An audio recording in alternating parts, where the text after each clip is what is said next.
Nagsimula ang pelikula sa isang MMA fighter na nagngangalang Wes Baylor na nakatakdang labanan ang kanyang matalik na kaibigan na si Johnny Sutherland, isang kapwa MMA fighter. Napakahigpit ng laban nilang dalawa dahil pareho silang nagsusumikap na talunin ang isa't isa. Gayunpaman, unti-unting pumabor ang laban kay Baylor na walang humpay na inatake si Johnny. Naghiyawan ang mga tao nang tumama ang mga sipa at suntok ni Baylor sa kanyang kaibigan. Sa huli, matagumpay na naipanalo ni Baylor ang laban. Sa kasamaang palad, naputol ang pagdiriwang ni Baylor nang malaman niyang namatay si Johnny matapos itong makatanggap ng malalakas na pag-atake mula sa kanya. Nakaramdam si Baylor ng labis na pagkadismaya at sinisi ang sarili sa nangyari. Para mapanatag ang kanyang isipan, nagpasya siyang umalis ng bansa at permanenteng manirahan sa Thailand. Ngunit kahit nandoon na siya, madalas pa rin siyang dinadalaw ng kanyang konsensya, dahilan para maging alcoholic siya. Hindi natatapos ang araw na hindi siya naglalasing at umiinom ng mga gamot pampakalma. Sa katunayan, nais na ni Baylor na huminto sa pakikipaglaban, ngunit dahil sa gastos ng buhay sa syudad, hindi maiwasang lumahok muli siya sa mga ilegal na laban sa Thailand.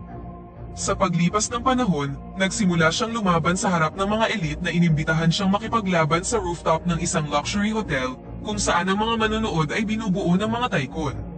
Sa audience, dumating ang tycoon na si Jonah Aldrich kasama ang bodyguard niyang si Madden. Labis na humanga si Aldrich nang makita ang husay ni Baylor nang walang awa niyang inatake ang kanyang kalaban at naipanalo ang laban. Pagkatapos nito, si Baylor, na busy sa pagtitig sa mga ilaw sa lungsod, ay biglang nilapitan ni Aldrich. Pakiramdam ni Aldrich ay sinasayang ni Baylor ang kanyang talento dahil lumalaban lang siya para sa mababang bayad. Kaya naman, inalok niya si Baylor ng $1,000,000 para sa isang private match sa Myanmar. Hinikayat ni Aldrich si Baylor na tanggapin ang alok at sinabing kung mananalo siya sa laban, hindi na siya muling lalaban kahit kailan. Bago umalis, sinabihan ni Aldrich si Madden na ibigay kay Baylor ang kanyang business card. Pagkatapos itong pag-isipan ng mabuti, nagpasya si Baylor na pumunta sa opisina ni Aldrich sa Bangkok. Doon, inutos ni Baylor kay Aldrich na doblehin ang kanyang bayad. Nang walang pag-aalinlangan, pumayag si Aldrich sa alok ni Baylor. Kinabukasan, lumipad si Baylor kasama si Aldrich sa isang helicopter at bumaba sa kagubatan, kung saan pinati sila ng isang military ceremony ng local general. Kalaunan, ipinakilala si Baylor sa iba pang mga kalahok. Pagkatapos nito, tinanong ni Baylor si Aldrich kung nasaan ang fighting ring. Ipinaliwanag ni Aldrich na ang ring ay ang kagubatan na nasa harapan nila at ang mga kalaban ni Baylor ay ang mga taong ipinakilala sa kanya. Ang mga kalaban ay susubukang hantingin at patayin si Baylor at idedeklarang panalo si Baylor kung makakarating siya ng ligtas sa border. Nang marinig ito, nalito si Baylor at hindi niya ma-imagine kung anong klaseng laban ang kakaharapin niya. Kahit na tinupad ni Aldrich ang kanyang pangako nang ibigay niya ang unang bahagi ng bayad sa anyo ng mga ruby, hindi pa rin ito napakalma si Baylor. Ipinaliwanag ni Aldrich na sila ay isang grupo ng mga tycoon na mahilig mangaso at hindi magtatagal ay si Baylor na ang kanilang target. Binigyan niya si Baylor ng 2 minuto para mabilis na tumakbo sa kagubatan bago magsimula ang laro. Sinubukang umatras ni Baylor at balak niyang kansilahin ang lahat ng kasunduan, ngunit sa kasamaang palad, pinalibutan siya ng mga sundalo sa ilalim ng utos ng general. Kapag sinubukang umatras ni Baylor, hindi sila magdadalawang isip na barilin siya. Nang wala ng ibang pagpipilian, tumakbo si Baylor patungo sa kagubatan. Ngayong nagsimula na ang hunt, ang pangkat ng mga hunter ay nagsimula ng magmarcha papunta sa kakahuyan upang tugisin si Baylor. Sa gitna ng kagubatan, ang isa sa kanila ay humiwalay sa grupo para mag-isang tugisin si Baylor. Ang lalaking humiwalay sa grupo ay nagngangalang Maduka. Hindi nagtagal, nahanap na ni Maduka si Baylor at naghanda ng barilin siya gamit ang isang sniper rifle. Gayunpaman, nagawang maiwasan ni Baylor ang pamamaril sa pamamagitan ng paglangoy sa lawa. Hindi nagtagal, muli siyang lumitaw at inatake si Maduka hanggang sa mapatay siya. Kalaunan, dumating ang mga hunter sa lugar na yun at nakita ang katawan ni Maduka. Tuwang-tuwa sila dahil sa wakas ay nahanap nila ang tamang tao na kanilang tutugisin.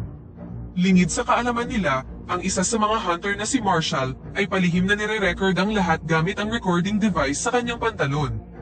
Sa huli, nahanap ng grupo si Baylor at isa-isang pinag-aatake ng hunting team ang kinaroroonan ng ating bida. Sa kabutihang palad, nagawang iwasan ni Baylor ang kanilang mga pag-atake at pagkatapos ay tumakas sa kakahuyan. Sa gitna ng kagubatan, nakita ni Baylor ang isang grupo ng mga elepante at lumitaw ang isang babaeng taga-Nayo na nagngangalang Alice. Sa paghihinala, inakusahan niya si Alice bilang isa sa mga hunter na umatake sa kanya. Gayunpaman, ipinaliwanag ni Alice na isa lang siyang taga-Nayo na nakatira sa kagubatan. Alam niya ang pasikot-sikot sa lugar at inimbitahan niya si Baylor na sumama sa kanya upang makarating siya sa border. Habang nasa daan, sinabi ni Alice na hinahanap niya ang kanyang kapatid na si Win, na dating naging target ng hunting game sa kagubatan. Lumipat ang eksena kay Aldrich, na hiniling sa general na magpadala ng ilang motor para mas madali nilang maabutan si Baylor. Ilang sandali pa, nagpalipad si Aldrich ng drone para hanapin ang kinaroroonan ni Baylor. Mula sa kamerang nakalagay sa drone, nakita ni Aldrich si Baylor na naglalakad sa kagubatan kasama ang isang babae, at sinabi ni Aldrich sa ibang mga hunter na 2 tao na ang kanilang target. Pagkatapos, ginamit na ng mga hunter ang mga motor upang habulin si Baylor at mabilis siyang nahanap sa isang clearing. Habang pinoprotektahan si Alice, inatake ni Baylor ang mga motorsiklo at nagawang patumbahin ang 2 hunter.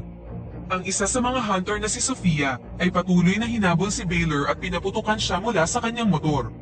Agad na sumakay ng motorsiklo si Baylor para maiwasan ang pagtugis ni Sofia at huminto siya sa isang cabin. Doon, naglaban sina Sofia at Baylor. Gamit ang kanyang husay sa martial arts, madaling napabagsak ni Baylor ang babaeng Amazona. Ngunit sa halip na patayin si Sofia, sumakay kaagad si Baylor sa kanyang motor at sinubukang iligtas si Alice na nahuli ng mag-amang sina Jacob at Tobias. Doon, tinangka ni Jacob na atakihin at halayin si Alice. Agad na umalis si Tobias lalo na't ayaw niyang makita kung ano ang ginagawa ng kanyang ama. Nang dumating si Baylor, nagulat siya nang makitang nagawang patayin ni Alice si Jacob. Agad na isinama ni Baylor si Alice para ipagpatuloy ang kanilang paglalakbay. Sa huli, natagpuan ng grupo ng mga hunter ang bangkay ni Jacob at sinisi ni Aldrich si Tobias sa pag-iwan sa kanyang ama. Dito nabunyag na nagbayad si Jacob ng malaking halaga para maging matapang si Tobias. Pagkatapos nito, natuntun ni Aldrich ang kinaroroonan ng kanilang target dahil nilagyan niya ng GPS ang rubing ibinigay niya kay Baylor bago magsimula ang laro. Siya at ang team ng mga hunters ay sumugod sa lokasyon kung saan nakita ni Aldrich si Baylor na pumasok sa isang minefield. Inutos niya sa mga hunter na maghintay hanggang sa matapakan ni Baylor ang isa sa mga mine na nakatanim sa buong lugar. Gayunpaman, nais ni Tobias na ipaghiganti ang pagkamatay ng kanyang ama, kaya kinuha niya ang kanyang baril at walang ingat na tumakbo sa minefield. Nang panain siya ni Baylor, aksidenteng natapakan ni Tobias ang isang mine at napatay siya sa pagsabog. Kalaunan, muling nakatakas sina Baylor at Alice at muling nagtago sa kakahuyan. Kinagabihan, dinala ni Alice si Baylor sa isang kuweba na madalas niyang pinagtataguan kasama si Win. Nang pumasok sila sa kuweba, laking gulat ni Alice nang makita niya doon si Win at agad siyang tumakbo para yakapin ang kanyang kapatid. Kalaunan, nagpasya silang magpalipas ng gabi sa kuweba. Sa isang lugar hindi kalayuan sa kuweba, nagtayo din ang mga hunter ng tent para doon magpalipas ng gabi. Kinaumagahan, nang magising si Baylor, nakita niyang mag-isa na lang siya sa kuweba at na-realize niyang umalis sina Alice dala ang Ruby. Dahil dito, agad na tumakbo si Baylor at sinubukan silang abutan. Mula sa malayo, nakita niya sina Alice at Win na nahuli ng mga hunter. Dahan-dahang lumapit si Baylor sa mga hunter hanggang sa makalapit siya kay Marshall na nakatayo sa di kalayuan habang kinukunan ng mga hunter na pinapahirapan ang magkapatid. Gamit ang kanyang bilis, kinuha ni Baylor ang baril ni Marshall at itinutok ito sa kanyang ulo. Pagkatapos niyang dalhin si Marshall sa harap ng mga hunter, hiniling niya kay Aldrich na i-trade si Marshall para kina Alice at Win. Kalaunan ay pinakawalan din ng mga hunter ang magkapatid, bagamat na natili silang maingat sa pamamagitan ng pagtutok ng baril kay Baylor at paglalakad patungo sa kanya. Si Baylor, na hawak pa rin si Marshall, ay inutusan sina Alice at Win na mauna nang umalis. Habang nasa daan, nakasalubong nila si Sofia na tinutukan sila ng baril. Dahil dito, itinulak ni Alice si Win sa may ilog at desidido siyang harapin si Sofia ng mag-isa. Sa laban na yun, nakapagpatama si Sofia ng malalakas na pag-atake sa katawan ni Alice. Gayunpaman, nagsimulang pumabor ang sitwasyon para kay Alice at sa huli ay nagawa niyang patayin si Sofia. Bumalik ang eksena kay Baylor kung saan unti-unti na siyang naku-corner. Habang papalapit ang kanilang distansya, inatake ni Baylor si Madden at sabay na binaril si Aldrich. Pagkatapos nito, nakatakas si Baylor sa pamamagitan ng pagtalon sa may ilog. Lumangoy siya sa tubig hanggang sa muli niyang nakasama sina Alice at Win. Habang nakahawak sila sa isang puno, ibinalik na ni Alice ang ruby na ninakaw niya kay Baylor. Ipinaliwanag ni Alice na balak niyang ibigay ang ruby sa general, sa kondisyong ibabalik niya ang kanilang nayon at papalayain si Baylor mula sa mga hunter. Sa kabilang banda, nagawang nakawin ni Baylor ang kamera ni Marshall at itinapon ito matapos tanggalin ang memory card sa loob. Kalaunan ng hapong yun, nakita ni Madden ang kamerang itinapon ni Baylor. Ipinakita niya ang kamera kay Aldrich, na galit nang malaman na ni-record ni Marshall ang kanilang pag-hunt kay Baylor. Ang masama pa, ninakaw ni Baylor ang memory card.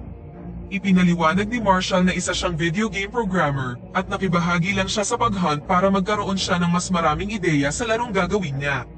Sa labis na pagkainis sa katangahan ni Marshall, walang pag-aalinlangan siyang pinatay ni Aldrich. Sa pagkamatay ni Marshall, 3 hunter na lang ang natitira.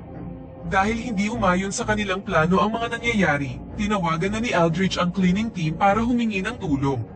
Ang cleaning team ay ang mga sundalong hawak ng general na tutulong sa kanila sa pag-hunt kay Baylor. Samantala, sina Baylor, Alice, at Win ay halos malapit nang makarating sa border.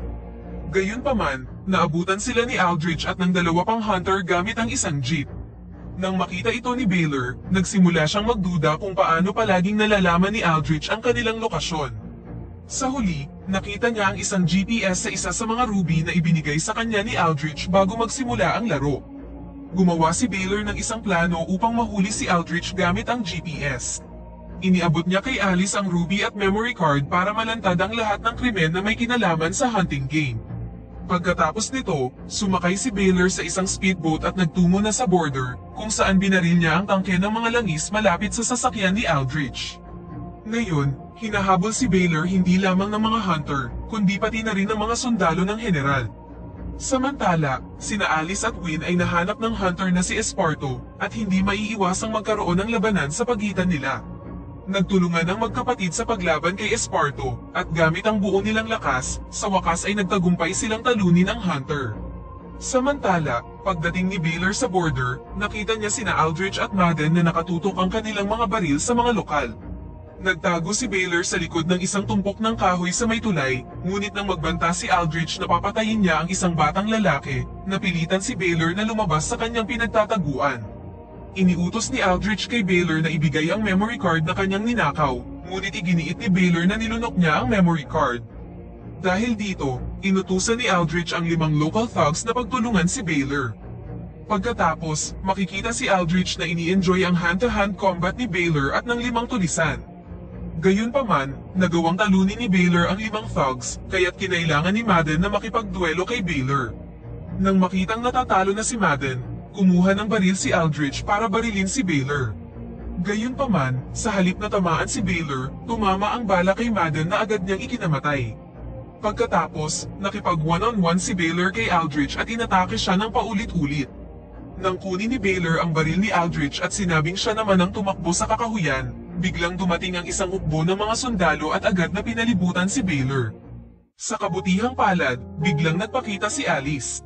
Ibinigay niya ang ruby sa general at hiniling na ibalik na niya ang kanilang nayon.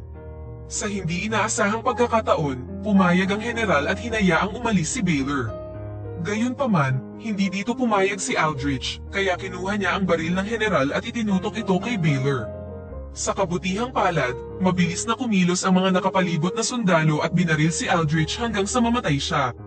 Sa huling eksena, nagpakasal sina Baylor at Alice at nagtayo sila ng isang martial arts school, habang ang general naman ay naparusahan para sa lahat ng kanyang mga kasalanan, at dito na nagtatapos ang pelikula.